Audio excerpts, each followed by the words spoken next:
আসসালামু আলাইকুম রহমতুল্লাহি ওয়া বারাকাতুহু।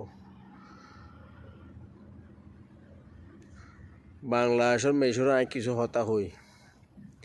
এই যে যারা কোম্পানি পিছে আইয়র কোম্পানি পিছে একবার নয়শনি আত্মীয় স্বজন তাইলে 1,00,000 টাকা বেসুক 50,000 টাকা বেসুক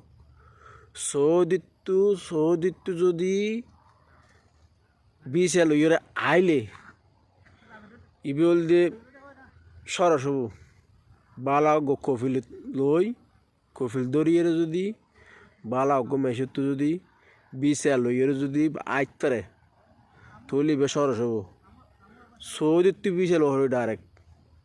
হ্যাঁ, তোমার আত্মীয় স্বজন তাহলে আত্মীয় স্বজন সৌদিত্তু বিছে লইরে যদি তোমার দে বাংলাদেশত ইবে লইরে যদি আইলে তৈলি সরস কোম্পানি বিছে লইরে যদি আইলে শুধু এলে করে শুধু হাঁদিবে দেয়া চকুর পানি ফুসিবে দে হতা বুঝিতে কেন। সালামু আলাইকুম রহমতুল্লাহ বরকাত।